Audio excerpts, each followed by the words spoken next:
Mesdames, mademoiselles, messieurs, bonjour. Merci de nous rester fidèles.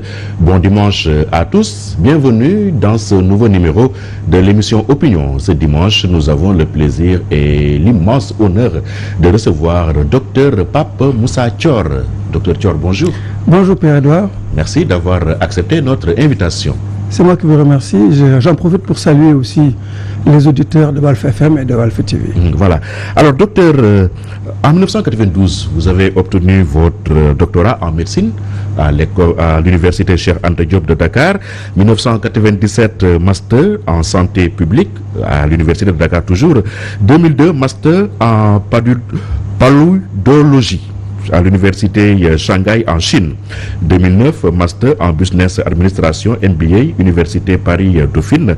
Expérience professionnelle 1993-1994, médecin corps de troupes forces armées sénégalaises. 1995-1999, médecin chef district de Bignona. 1999-2004, médecin chef district Popenguine et médecin chef de la résidence secondaire présidentielle de Popenguine. 2004-2011, directeur programme national de lutte contre le paludisme au ministère de la Santé. 2011-2014, directeur technique projet ARM3 pour le compte du MCDI avec résidence à Cotonou au Bénin. 2014-2018, conseiller paludisme au bureau de l'Organisation mondiale de la santé en Haïti. 2018-2020, directeur technique du projet Impact Malaria chez PCI, Population Service International, basé à Washington. Janvier 2020 à nos jours, vous êtes consultant international freelance en santé et développement, coach en leadership, management et stratégie. Donc, vous êtes aussi candidat à la mairie de Sindia. Vous êtes la tête de liste de la coalition Gums Bop. Vous vous êtes révélé au grand public il y a un peu plus d'1 an, au lendemain de l'apparition du Covid au Sénégal. Vos positions allaient souvent à l'encontre de l'avis de la communauté scientifique en défendant la thèse de la nécessité de laisser le virus circuler pour qu'on puisse atteindre l'immunité collective, au moment où beaucoup préconisaient des mesures de restriction strictes. Alors, avec le recul, docteur Thior, comment avez-vous vécu ces intenses moments de débat il y a 1 an? De façon très sereine. Parce que pour moi, il s'agissait juste d'avoir une position citoyenne, une attitude citoyenne, donner mon point de vue pour élever le niveau du débat. C'était mon seul objectif. Je n'avais pas l'objectif d'avoir raison sur qui que ce soit. D'ailleurs, il n'y avait pas de raison. Et donc, en tout cas, ce que je peux dire, c'est qu'il y a eu un avant et un après 28 avril 2020. Après notre intervention, la lutte contre le Covid-19 au Sénégal a pris une autre tournure. Les débats ont été beaucoup plus élevés et les interventions ont également connu des changements notoires.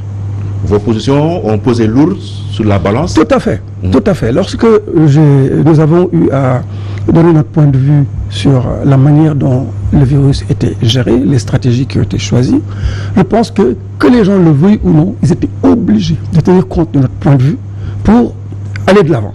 Et d'autant plus que tout ce que nous disions, c'était quand même basé sur des faits.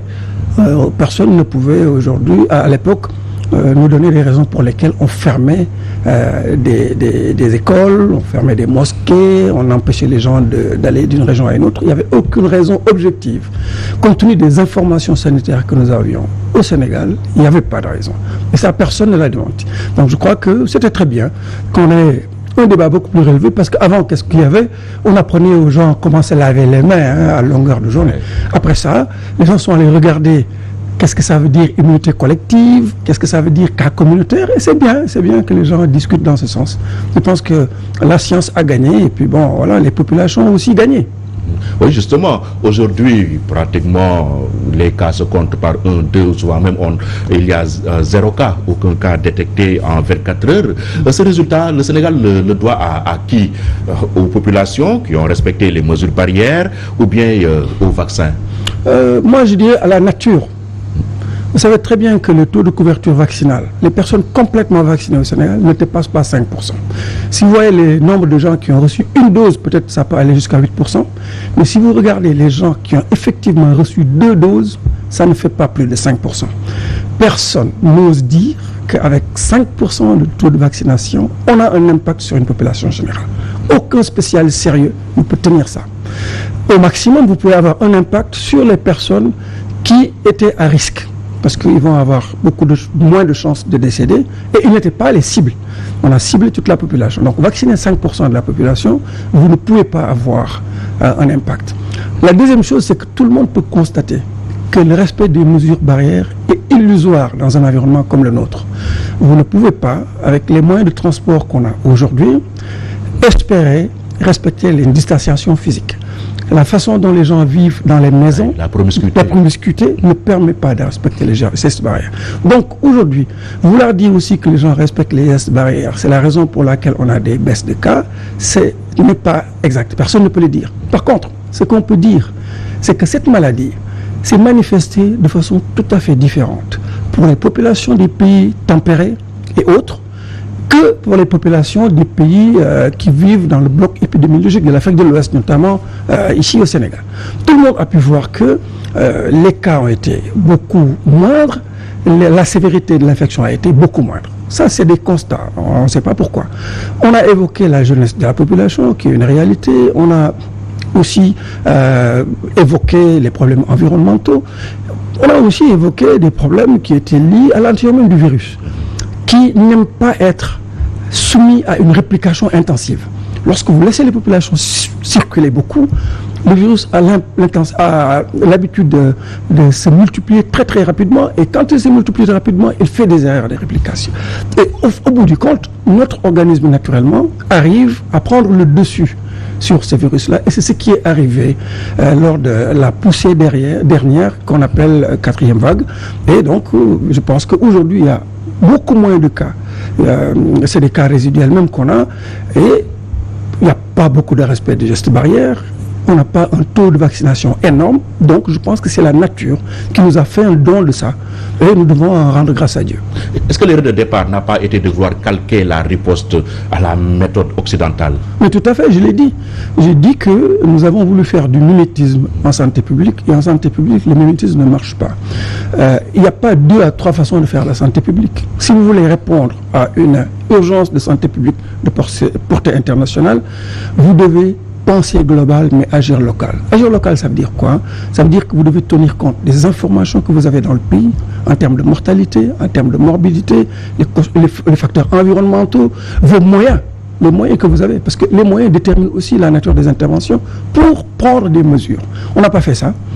À l'époque, quand on fermait les mosquées, quand on empêchait les gens de se déplacer, quand on instaurait le couvre-feu, il y avait très peu de décès, très peu de cas.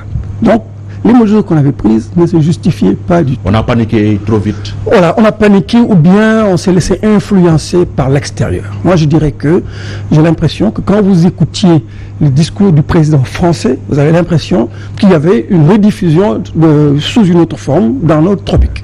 Et ça, ce n'est pas bien.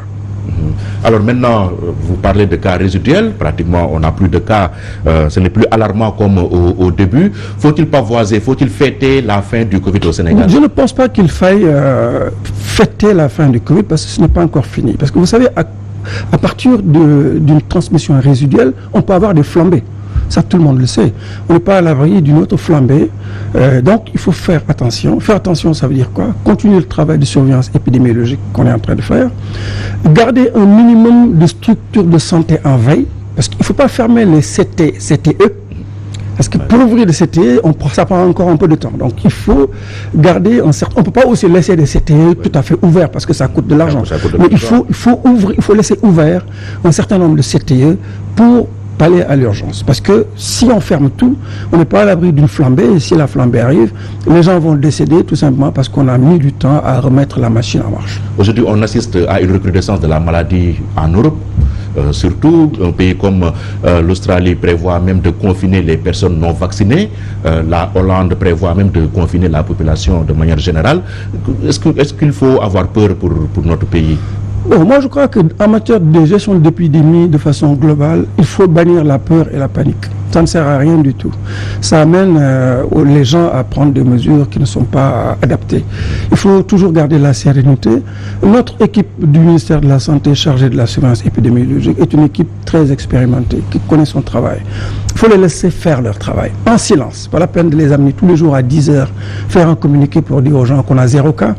Ce que ça fait dans le subconscient collectif des Sénégalais, c'est que c'est plus grave et il n'y a plus de problème. Et ça, c'est grave. Il faut arrêter cette communication. Il faut, je l'ai dit, ça ne sert à rien du tout. Aujourd'hui, si vous dites aux gens que vous avez 1 cas, 2 cas, vous ne pouvez pas les amener à prendre la chose au sérieux.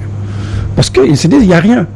Alors qu'il y a encore une transmission résiduelle qui peut amener des flambées. Donc il faut laisser les ministères de la Santé, notamment l'unité chargée de la surveillance épidémiologique, faire son travail dans le calme. Et puis bon, laisser la population vaquer à ses occupations. Le jour où on devrait remettre les choses en œuvre, on le fera. Mais pour l'instant, vous ne voyez pas de raison de maintenir ce style de communication tous les 10 heures pour dire aux gens qu'il n'y a rien. Ils vont croire qu'il n'y a rien et ce sera difficile un jour de leur demander de remettre le masque, de remettre la distanciation, d'aller se faire vacciner, et ainsi de suite.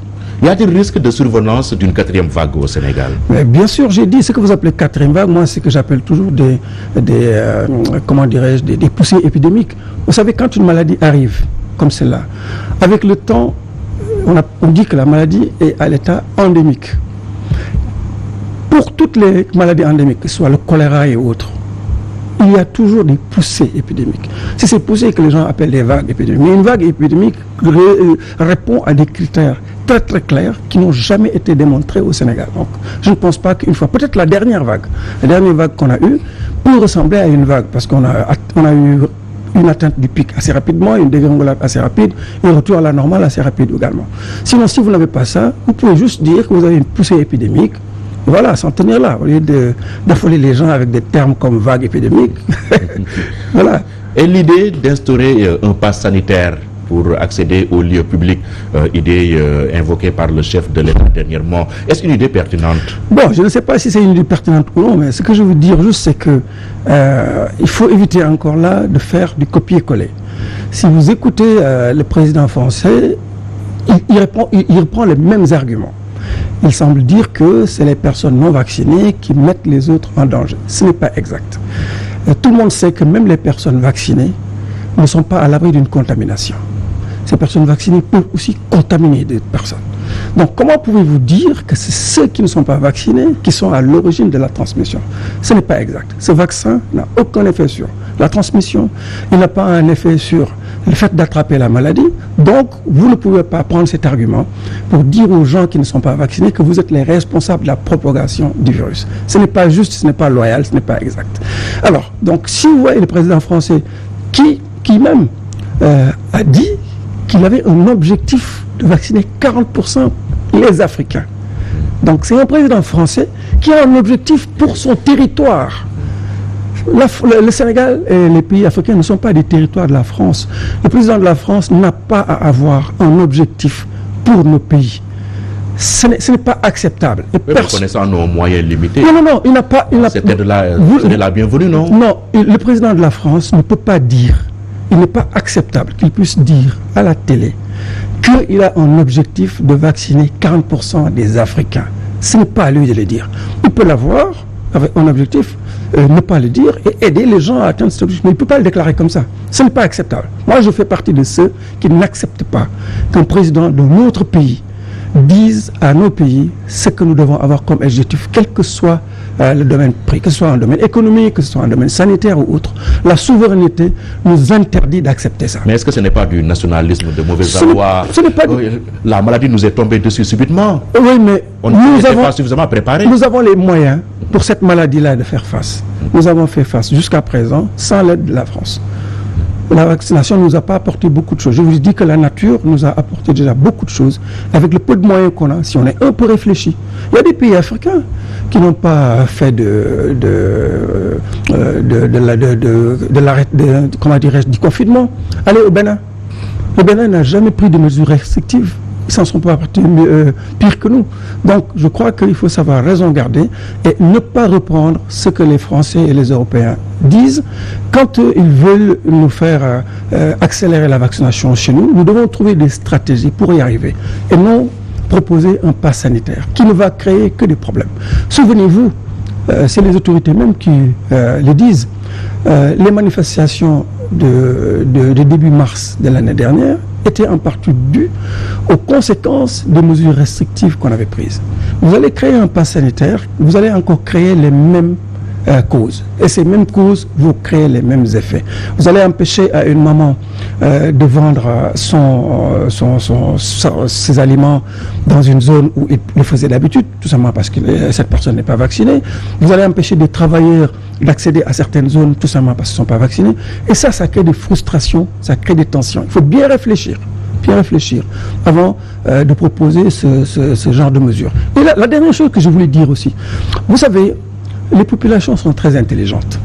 Les populations savent que le président de la République n'est pas un médecin, qu'il ne peut pas donner comme ça des directives si ce n'est pas conseillé par ses médecins. Oui, il est entouré de techniciens. Oui, mais si lui, d'emblée, il dit il me faut un pass sanitaire, je vais demander au CNGE de me faire des propositions, on a l'impression qu'il a déjà pris une décision. Et il demande au comité national de gestion des épidémies de valider cette décision pour lui. Et dans le subconscient collectif des Sénégalais, c'est des choses qui ne passent pas. Parce qu'ils vont se dire, mais comment lui, il peut prendre des décisions avant d'informer ses médecins? Et ça, il faut faire très attention. Ça risque d'entraîner une résistance. Mais tout à fait, c'est ça qui entraîne les rejets. Donc, il aurait dû être beaucoup plus fin, appeler son ministre dans son bureau, lui dire, écoutez, faites-moi un pass sanitaire, et puis donner l'impression que cette initiative est venue des techniciens, que lui, il valide, et non l'inverse. Donc, du point de vue de la communication, je crois qu'on a aussi un problème, du point de vue des mesures qu'on adopte. Donc, si on vous comprend bien, l'idée est déjà entérinée. Il suffit juste d'avoir l'emballage nécessaire. Non, mais attends, c'est lui qui l'a dit. C'est lui qui l'a dit. Il était à Diamniadio, l'inauguration de je ne sais la pause de la première période contre le cancer. Et il a fait une digression en parlant de Covid-19. Et là, il a dit qu'il faut qu'on pense à mettre en place un pass sanitaire pour certainement pousser les gens à aller se faire vacciner. Et il a demandé au CNG de lui faire des propositions. Je pense que du point de vue de la communication, il aurait pu trouver mieux. Il aurait pu instruire son ministre de la Santé dans le secret. Et voilà, le ministre va aller travailler le CNG pour donner l'impression que l'initiative vient du CNG. Ça passe beaucoup mieux au niveau du public que cette manière de faire. L'objectif clairement affiché du Sénégal, c'est d'en arriver à un taux de vaccination à l'ordre de 60% à la mi-2022. Actuellement, on peine même à atteindre les 10%. Cet objectif-là est-il jouable? Oui, ça peut être jouable sur 20 ans. Peut-être qu'en 20 ans, on peut atteindre rien que ça. Mais attendez, on vaccine 1000 à 1500 personnes par jour. Faites le poids de progression en combien de temps? C'est un problème d'élève de CM2. Dites à un élève de CM2 combien de temps il nous faudra pour atteindre 60%. Vous allez voir que c'est de nombreuses années. Et en ce moment-là, l'effet, le bénéfice de santé publique que vous recherchez pour la vaccination, vous ne l'aurez jamais. Parce que le bénéfice de la vaccination, si vous voulez l'avoir, vous devez vacciner beaucoup de personnes en un temps raisonnable. Par exemple, vous dites en 3 mois, il nous faut vacciner 60%. Là, vous allez avoir un nombre critique en une période de temps raisonnable pour avoir l'effet que vous voulez. Si cet effet de 60%, vous l'avez au bout de 10 ans, 15 ans, ça ne sert à rien du tout. D'autant plus qu'on ne sait pas quelle est la durée d'efficacité du vaccin. Est-ce que l'apparition du Covid n'a pas relégué au second plan d'autres maladies, telles que le paludisme que vous connaissez bien? Mais tout à fait. Heureusement que pour le paludisme, quand même, on avait mis en place des stratégies, on avait des interventions qui étaient des interventions communautaires, qui ont beaucoup moins souffert, à mon avis, du Covid-19 que les autres maladies. Prenez par exemple les maladies à soins coûteux. Les maladies comme le cancer, les maladies comme les accidents de la circulation, d'autres maladies chroniques. Mais ces maladies ont beaucoup souffert du Covid-19. Moi, j'ai eu des amis qui travaillent dans les hôpitaux à Dakar, mais qui n'ont pas vu leurs malades depuis que le Covid est arrivé. Surtout à l'époque où on a interdit les gens de venir. Parce que vous savez, les plus grands spécialistes de certaines maladies, notamment le cancer, résident à Dakar. Si vous avez un malade qui est à Kédougou, à qui on empêche d'accéder dans une région pour raison de Covid-19, vous voyez cette personne. Donc, ce qu'on n'a pas calculé aujourd'hui et qu'on aurait dû calculer, c'est quelles sont les causes, les morts indirectes du Covid-19. Quels sont les décès collatéraux qui ont été causés par le Covid-19 du fait de la surmédiatisation, du fait de la utilisation des structures de santé au bénéfice de cette maladie, au détriment d'autres. Ce serait intéressant de voir les femmes qui accouchent, qui peuvent pas accéder aux structures parce que une partie de la maternité a été transformée en lit Covid. Donc ça, on l'a pas fait. Et pourtant, pour le Ebola, il y a des évaluations qui ont été faites comme ça en Guinée pour montrer que l'Ebola, quand il est arrivé, il y a eu des morts directes de Covid, de l'Ebola, mais aussi il y avait des morts indirectes. Parce que le système de santé s'était totalement focalisé sur l'Ebola et les gens mouraient en fait d'autres choses. Et ça, c'est une erreur à éviter quand même dans un système équilibré. Et la politique sanitaire du gouvernement du Sénégal, qu'est-ce que vous en pensez? Est-ce que la doctrine de l'État, elle est claire en termes de santé? Et je répondrai sans embâche, non. En fondant sur quoi? Je travaille depuis de nombreuses années sur les politiques de santé au Sénégal. Et ce n'est pas avec ce régime-là seulement.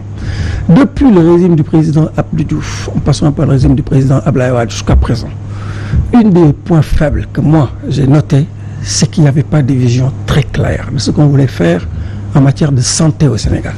C'est pas clair. On a des documents stratégiques qui sont des documents de copier-coller.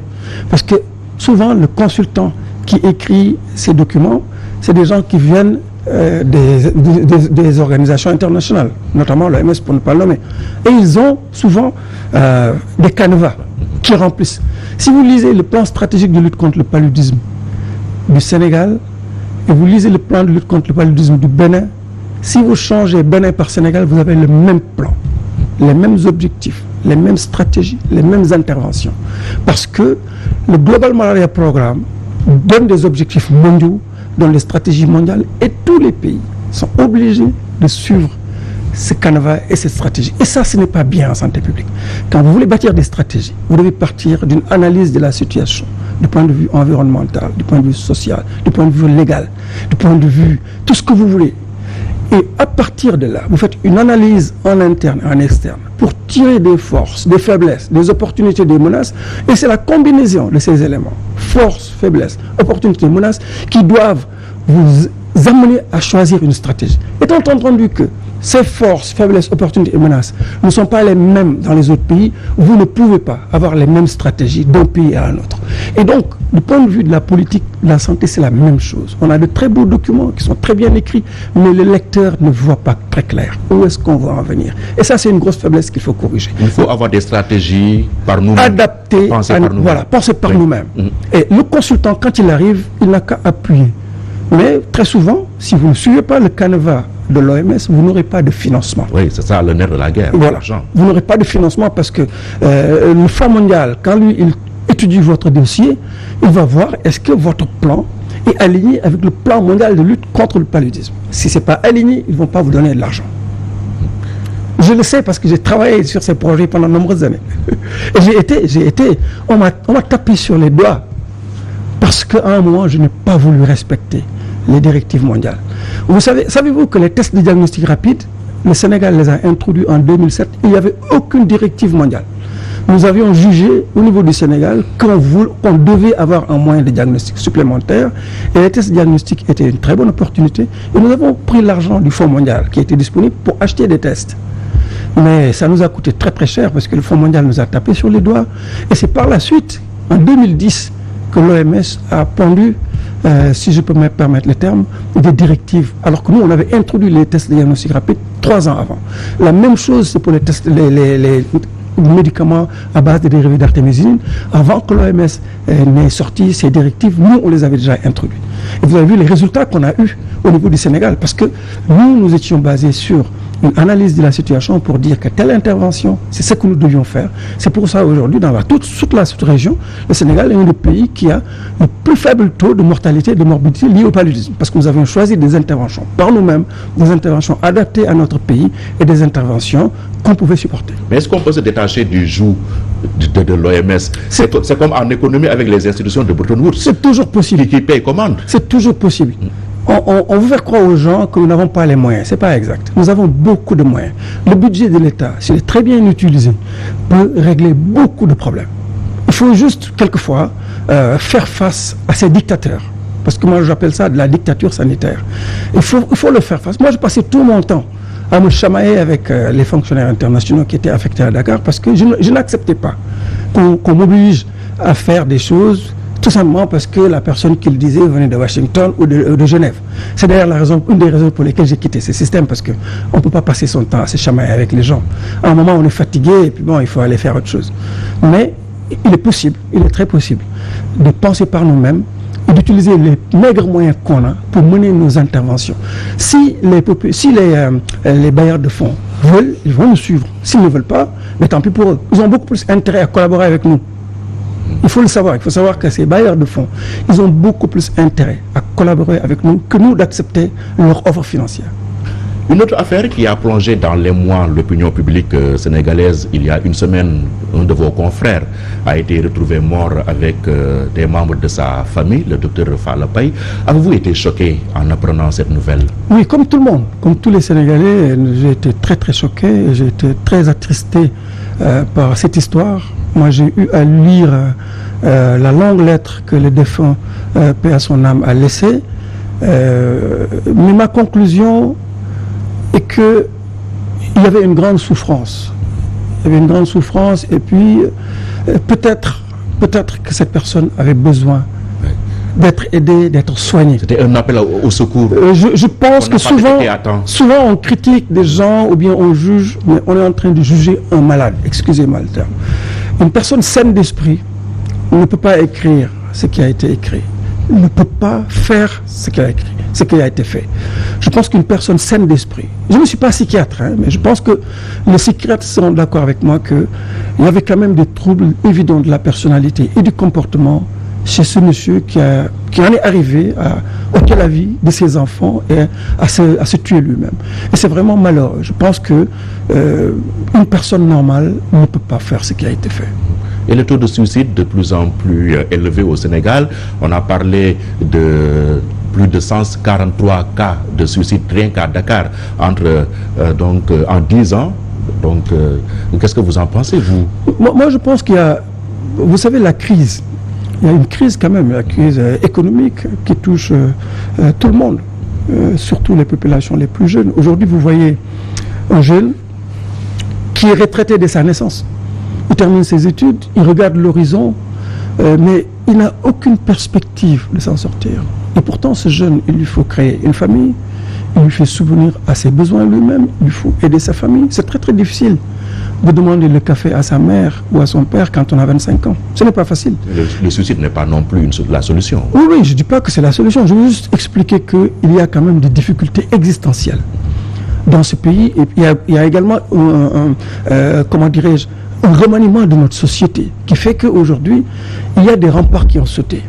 Avant, quand vous aviez des problèmes, vous aviez un ami à qui parler, vous avez des frères à qui parler, vous avez un marabout chez qui se réfugier, qui va vous ramener à Dieu, qui va vous réciter des versets de Coran, qui va vous réciter des versets de l'Évangile, et pour vous ramener sur le droit chemin. Mais si toutes ces barrières et tous ces recours sautent, les gens sont obligés de se replier sur eux-mêmes. Et il y a aussi une tendance à l'occidentalisation de nos sociétés. Regardez tous les novellas que les enfants suivent. Ils leur donnent des manières de vivre qui ne sont pas les nôtres. Et les gens passent leur temps à regarder ces feuilletons du jour au lendemain. Ils ne savent pas que de façon infuse, de façon insidieuse, on est en train de leur suggérer d'autres moyens et stratégies de résolution de leurs problèmes sociaux qui n'ont rien à voir avec leur milieu et leur environnement. C'est donc dire que nous devons réinventer l'éducation de nos enfants dans cet environnement de WhatsApp, dans cet environnement de Facebook, dans cet environnement d'Internet, qui quand même amène une autre façon d'éduquer nos enfants. Et ça, moi je pense que c'est une réflexion très très globale qu'il ne faut pas prendre à la légère. Et là, la réponse doit être une très bonne politique d'éducation nationale. Pas une politique d'enseignement où on apprend aux enfants à lire, à écrire, mais une véritable politique d'éducation nationale pour créer un nouveau type de citoyen capable de faire face aux enjeux du moment. Il ne faudrait pas que cette information fasse la une d'un journal, on en discute 2 jours, après on oublie. Malheureusement, c'est ce qui risque d'arriver. On va avoir encore d'autres drames, mais si vous faites attention, tous les mois, il y a un drame comme ça, qui émeut l'opinion, et puis bon, on n'en tire pas les conséquences, mais je crois que notre société doit faire son repos collectif, essayer de trouver d'autres modes et stratégies de résolution de nos contradictions et problèmes internes, autres que ce que nous apprennent les telenovelas et les feuilletons qu'on va diffuser à longueur de télévision. Docteur Pape Moussa Thior, du bistouri à la politique, il y avait un pas à franchir. Vous avez décidé de le franchir. Vous êtes candidat à la mairie de Sindia. C'est dans le département de Mbour. Alors, c'est quoi le bien fondé? Quel a été le déclic? Ce qui vous a poussé à vous jeter dans cette mare à crocodile qu'est la politique? C'est une révolte. C'est une révolte. Vous êtes un révolté? Je suis un révolté. Un révolté qui habite depuis plus de 20 ans dans le village de Guéréo. Et j'ai nié des relations vraiment très amicales, et parentales et fraternelles avec la population que je fréquente. Et je vois comment cette population est en train de souffrir, comment elle est spoliée de ses terres, comment cette population subit le manque d'eau, le manque d'infrastructures de base. Pour vous dire que c'est une révolte. Or, nous avons une zone qui a d'énormes potentialités. J'ai eu la chance, de 1999 à 2004, d'avoir travaillé avec les communautés rurales de Sindia et de Dias, en tant que médecin de district, dans l'élaboration de plans locaux de développement. Donc je sais quelle est l'ambition que ces présidents de communautés rurales et les populations avaient, avant même qu'il y ait l'aéroport.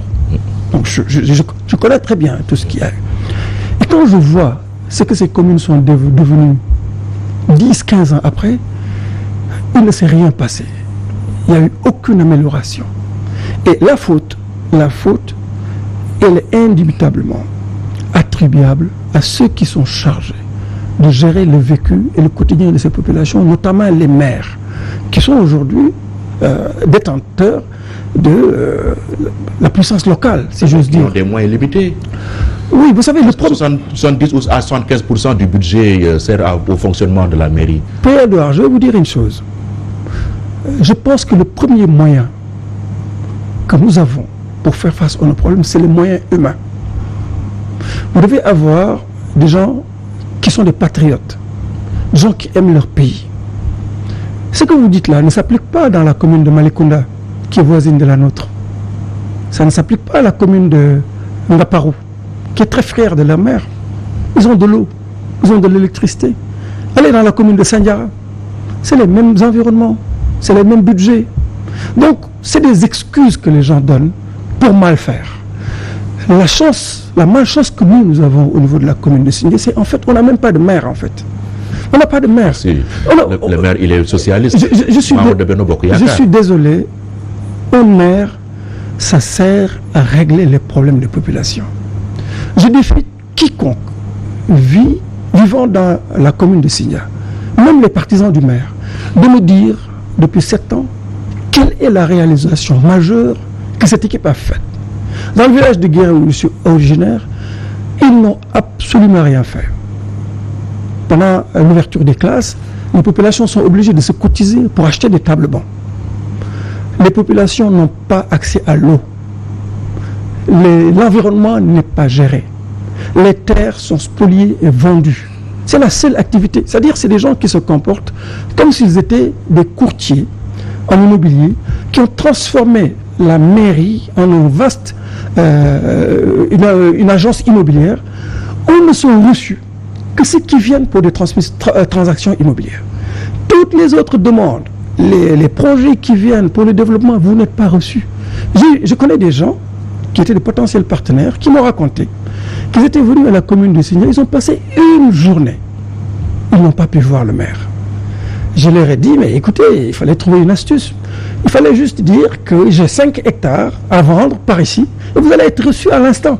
Et si vous êtes reçu, ben vous étalez votre véritable projet. Parce que dans cette agence immobilière municipale, on ne reçoit, on ne on ne considère que ceux qui sont intéressés par des problèmes de vente de terrain. C'est ce qui s'est passé pendant 7 ans. Et il ne faut pas s'étonner que la commune de Signa soit la commune la plus arriérée du Sénégal. Vous êtes originaire de Marlotte. Oui. Pourquoi vous n'avez pas choisi la mairie de Marlotte et venir à Signa? Est-ce que les populations de Signa ne risquent pas de vous voir comme quelqu'un qui est étranger à leur terroir? Non, pas du tout. Pas du tout. Moi, j'habite dans la zone depuis 20 ans. Il y a des gens qui ont déménagé dans la zone il y a 10 ans, 5 ans. Comment vous allez les considérer, ces personnes? Ils vont voter, ils ne sont pas des étrangers. Donc, je crois que ce n'est pas un débat que les gens se posent. Aujourd'hui, les gens... Ça va être un handicap pour vous, là? Pas du tout. Au contraire, je pense que c'est un grand avantage. Moi, je parcours les 19 villages de la commune et le sentiment que j'ai, c'est que les populations se disent, enfin, nous avons une alternative qui tranche franchement avec ce qu'ils ont connu jusqu'à présent, avec des gens qui sont quasi-analphabètes, qui n'ont aucune vision, des gens qui n'aiment pas leur terroir, des gens qui ne sont mus que par le besoin de vendre leur terre, de se mettre les poches et d'apparaître avec de grosses voitures et de belles maisons. Ils se disent que voilà un monsieur en qui on peut faire confiance, un monsieur qui donne une offre alternative. Je pense que c'est un avantage pour nous. Comment votre candidature a-t-elle été accueillie? Mais avec beaucoup d'enthousiasme. Il faut voir aujourd'hui, demande à mes adversaires. Vous savez, aujourd'hui, il y a 9 candidatures. Mais je suis très étonné que des gens qui sont soi-disant de l'opposition n'attaquent même pas le maire. C'est moi qui l'attaque. Ça veut dire quoi? Ça veut dire que c'est des candidatures suspectes. C'est des candidatures qui, à mon avis, ont été suscitées par l'équipe pour diviser l'opposition et juste pour avoir une chance de s'en sortir. Mais ils se trompent. Ils se trompent parce que les populations vont voter utile. Les populations vont voter les gens qui sont des sujets neufs, qui n'ont jamais été mêlés à des questions de vente de terrain, à des questions de malversation dans la zone. Et donc, ils ne peuvent trouver cette personnalité qu'en notre candidature. Et je crois que de ce point de vue-là, nous sommes soutenus par les femmes, par les jeunes, par les vieux. Et n'oubliez pas aussi que j'ai été médecin de district dans la zone. Donc je ne suis pas si inconnu que ça. Quand j'entre dans des maisons pour faire mes visites de domicile, mes collaborateurs sont étonnés de voir qu'il y a la vieille maman ou le vieux papa qui me saute au cou pour dire « ça m'a docteur Nyona ». Justement, la zone abrite la résidence secondaire du président de la République, résidence qui se trouve à Popenguine. Est-ce qu'elle profite en fait de cette résidence-là? Bien sûr, Popenguine à Sindia? Bien sûr. Je crois que aujourd'hui, moi, j'ai quitté la zone, était affectée en 2004. Quand je suis reparti à Popenguine il y a 4-5 ans, j'ai été très très surpris des infrastructures que le président a fait dans la zone. Les routes ont été bien tracées. Il n'y a pas de problème d'eau, à Popenguine Nayan, il n'y a pas de problème d'école. Donc la résidence présidentielle, quand même, est un avantage. Vous allez voir la brigade de gendarmerie aujourd'hui, ça n'a rien à voir avec la brigade de gendarmerie à l'époque où moi j'étais là. Donc les infrastructures sont là et la zone s'est beaucoup développée aussi. Donc je crois que les populations, et puis il y a la proximité aussi du président. Vous écrivez votre lettre, vous donnez au médecin, mais vous êtes sûr que le président va lire votre lettre. Alors, c'est ça l'avantage. C'est l'avantage. Voilà. Vous avez choisi d'aller au local sous la bannière de la coalition Gumsebop. Ouais. Pourquoi ce choix? Mais parce que Gumsebop, aujourd'hui, représente vraiment l'offre politique la plus crédible sur le landerneau politique. Pourquoi, dites-vous, pourquoi est-ce que quand les autres hommes politiques ont des problèmes dans leur coalition, leur destination, c'est Gumsebop? Et c'est ce qui a fait paniquer le pouvoir, d'ailleurs, pour essayer de nous mettre les bâtons dans les roues un peu partout. Notre leader Bougane Gueye Dany est en train de souffrir le martyre justement parce qu'il a un succès politique. Mais c'est une injustice qui est en train de s'abattre sur ce grand monsieur. Parce que sa liste à Dakar a été rejetée. Sa liste à Dakar a été rejetée lors des élections passées présidentielles. On a prétexté du parrainage pour l'écarter. Je crois qu'il faut que les autorités de ce pays se ressaisissent. On ne peut pas arrêter la mer avec ses bras. Il y a un verset du Coran qui dit clairement que si vous avez le soutien de Dieu Tout-Puissant, personne ne peut vous mettre les bâtons dans les roues. Donc, je pense que on crée des frustrations inutiles en essayant d'empêcher une personne qui est un Sénégalais comme les autres, qui, vous voyez, le président Bougane Dany, c'est quand même le modèle de pacifique. Personne ne l'a jamais vu appeler la violence ou bien dans l'incorrection. Mais on est en train de quand même pousser le bouchon un peu trop loin. Il ne faut pas utiliser des mesures qui ne sont pas, comment dirais-je, des coups au bas de la ceinture pour écarter des adversaires politiques. Je pense que ce n'est pas acceptable et nous comptons sur la justice, à qui il faut rendre hommage d'ailleurs, parce que si ce n'était pas la Cour d'appel aujourd'hui, je pense que le Sénégal a réhabilité certaines listes, mais quand même il reste d'autres listes. Je pense que dans ces élections, la justice et l'administration doivent tout faire pour permettre aux Sénégalais qui le désirent de s'aligner sur le starting block. C'est ça le rôle de l'administration. Et non trouver des petites bêtes pour les empêcher de compétir. On parle beaucoup, on fait de très beaux discours et de longs discours sur la paix. Mais ces discours, c'est des discours compliqués, Pierre-Édouard. Le discours le plus simple, et le plus accessible pour inviter à la paix, c'est le discours de la justice, c'est le discours de la démocratie. Et je pense que le président Macky Sall, qui a succédé quand même à de grands hommes, qui ont beaucoup fait dans la démocratie au Sénégal, n'a pas le droit de faire moins que ses prédécesseurs. Quand vous pensez à Abdou Diouf, vous allez voir que ce monsieur, il y a quelque chose de très fort qui lui colle à la paix, politiquement parlant. C'est le multipartisme intégral. Le président Abdoulaye Wade, vous allez voir que c'est le symbole même de l'opposant pacifique. Ça qui lui colle la paix. Qu'est-ce que le président Macky Sall va nous laisser quand il va partir dans 2 ans? Il faut qu'il y réfléchisse. Il ne faut pas qu'il donne l'idée de quelqu'un qui a fait reculer notre démocratie. Il ne faut pas qu'il donne l'idée de quelqu'un qui a plongé le pays dans la violence, dans l'incertitude. Il n'a pas le droit de faire ça. Il doit mettre tout en œuvre. D'autant plus que son élection, quand même, avait suscité beaucoup d'espoir. C'est le président qui est né après les indépendances. Donc, a-t-il déçu ses espoirs? Il a beaucoup déçu. Moi, je crois qu'il m'a beaucoup déçu. Parce que quand même, le premier acte qu'il a pris et qui m'a déçu, c'est vraiment, il a réveillé le contentieux électoral.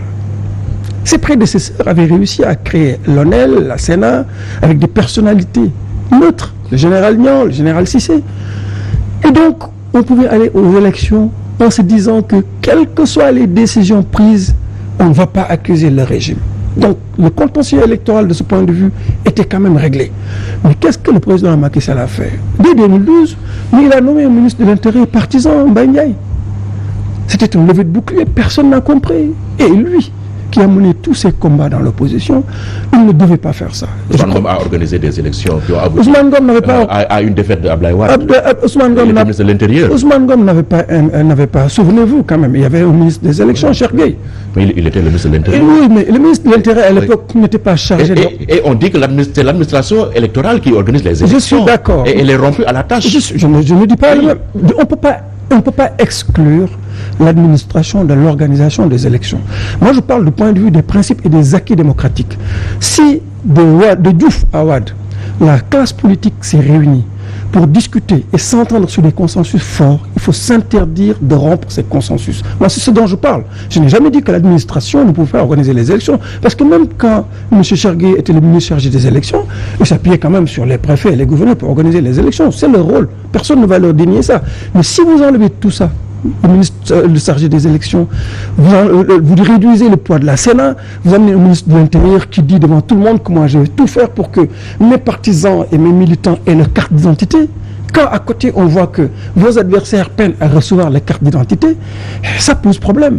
Et ça, c'est le président Macky Sall qui l'a créé avec son avènement en 2012. Et il n'avait pas le droit de faire ça. Je crois qu'il devait faire beaucoup plus et éviter aujourd'hui qu'on soit là à parler de listes qui sont rejetées. Oui. Ça ne fait pas honneur au Sénégal. Et la justice qui réhabilite certaines listes de l'opposition. Mais pas tout. Et en le faisant, elle désavoue en même temps l'administration territoriale. Est-ce qu'à la longue, elle ne risque pas de l'affaiblir? Non, pas de l'affaiblir. Je pense que cette posture de la justice est vraiment un souffle nouveau pour la justice. Je crois que la justice sort vraiment, et même l'administration. Je crois que on est en train de dire aux gens, écoute, il faut que les préfets puissent s'expliquer. La loi ne leur permet pas de s'expliquer. On leur demande juste de justifier leur décision. Et sur la base de ces justifications, bon, les juges vont se baser sur ça pour statuer. Et c'est ce qu'ils ont fait. Je crois que c'est heureux que la Cour d'appel ait réhabilité beaucoup de listes comme ça. Mais encore une fois, il y a encore beaucoup de frustrés. Oui, mais justement, est-ce que ce n'est pas un piège pour vous de l'opposition? Demain, si vous êtes débouté, vous n'aurez pas à crier au scandale. C'est ce qu'il faut éviter, ces histoires de pièges. On n'est pas dans des pièges.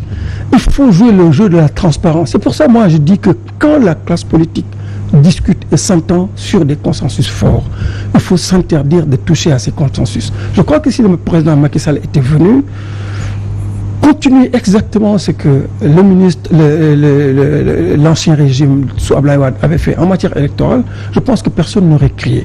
Les gens ont crié parce qu'il a remanié fondamentalement l'architecture, et puis bon, sa posture lui-même fait qu'il y a beaucoup de suspicions dans ce qui se passe. Et la violence qui s'est emparée de l'espace politique, cette semaine on a assisté à de chaudes échauffourées entre partisans de l'opposition et les forces de l'ordre concernant donc le procès en appel de Barthélémy Dias qui a été finalement renvoyé au 1er décembre. Cette spirale de violence-là, est-ce un mauvais présage pour les locales? Mais c'est un très mauvais présage. Mais encore une fois, je répète ce que j'ai eu à dire. Ça ne sert à rien de faire de très beaux discours pour appeler à la paix.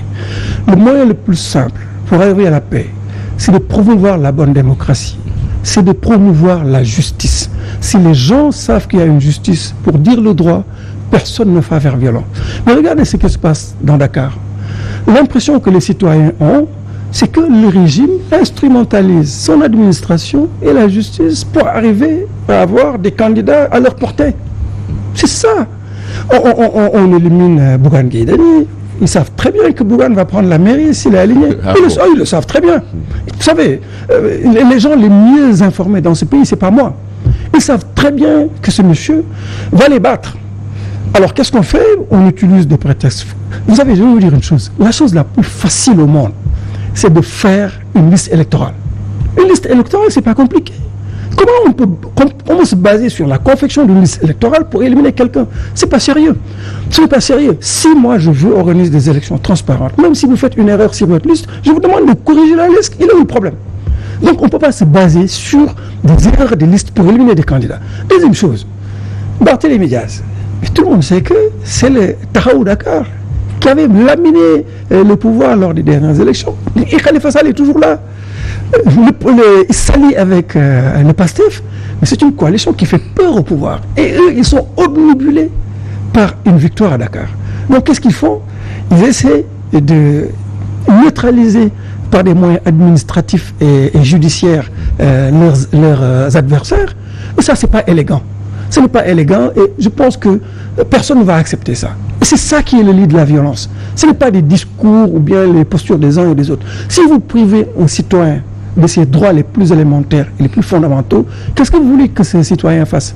Vous n'allez pas faire des discours kilométriques pour faire l'apologie de la paix. Non, vous avez le pouvoir à toutes les cartes pour promouvoir la paix dans ce pays. On lui demande de promouvoir la démocratie et de promouvoir la justice. Point barre. Le reste, ça viendra. Personne ne se lève dans la journée pour aller casser du bus sans rien. Non. Mais le président vous a averti. Il dit que personne ne peut l'intimider. Oui, écoutez, ça, c'est des discours va-t-en-guerre dont le président nous a habitués. C'est toujours moi, je suis guerrier, les lions qui dorment. On n'a pas besoin de ça. Il devait être dans une logique d'apaisement. Tout le monde sait que les guides religieux, au lendemain de l'affaire de Sonko, s'était beaucoup investi pour aider à pacifier l'espace politique.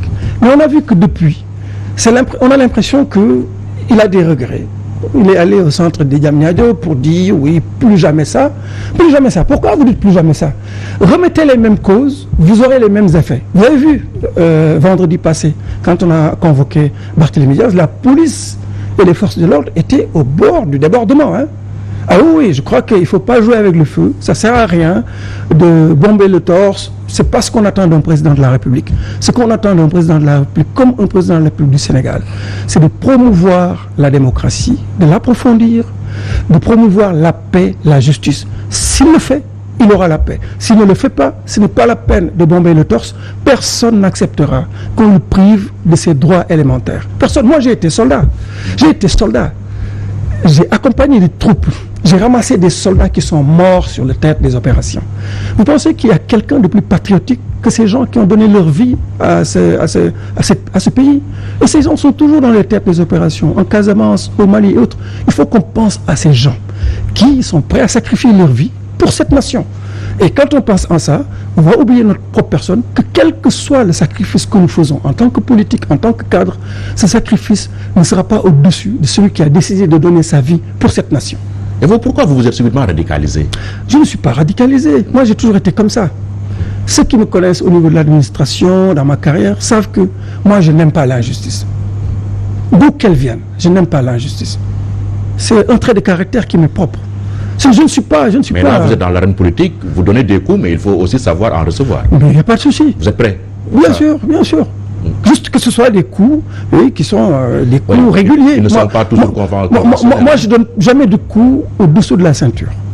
Moi, je donne des coups, c'est vrai, mais c'est des coups qui sont réguliers. Je n'invente jamais des choses, je ne mens pas sur quelqu'un pour le décrédibiliser. Non, je ne fais jamais ça. Quand je dis qu'à Signé, il n'y a pas de maire, il n'y a pas de maire. Il n'a pas bien travaillé, il a vendu les terrains, tout le monde le sait. Je ne mens pas, je ne crée pas des histoires. Tout le monde sait que ces messieurs passent leur temps à vendre des terrains. C'est connu de tous. Et même les autorités, le président de la République, tout le monde sait que ce monsieur il gère mal le foncier. Tout le monde le sait. Et ce qui m'étonne, c'est que personne ne fait rien. Personne ne fait rien et ça c'est grave. On ne doit pas autoriser à qui que ce soit de brader les terres comme le fait l'agent immobilier courtier qui se fait appeler maire à Sindia. Et à combien estimez-vous vos chances d'être élu maire au soir du Mais j'ai janvier? toutes les chances d'être élu parce que nous présentons quand même la candidature la plus crédible, la candidature la plus compétente, la candidature qui a même de développer la zone de Sindia. Il y a beaucoup de candidatures aujourd'hui. C'est des candidatures, excusez-moi, des candidatures suscitées par l'équipe sortante. Il y a une partie des Benno Bokk Yakaar qui s'est fissurée parce que sachant que le maire sortant allait tomber, ils sont partis dire que c'est eux qui peuvent régler le problème. Personne ne va les croire. Ils sont tous pareils. Si vous regardez les conseillers qui entourent le DG Mamadou Faye, pour ne pas le nommer, ils sont tous impliqués dans la gestion de l'ancien maire. Ces gens ne peuvent pas changer. On ne veut pas d'un changement dans la continuité. Les populations veulent un changement radical et total.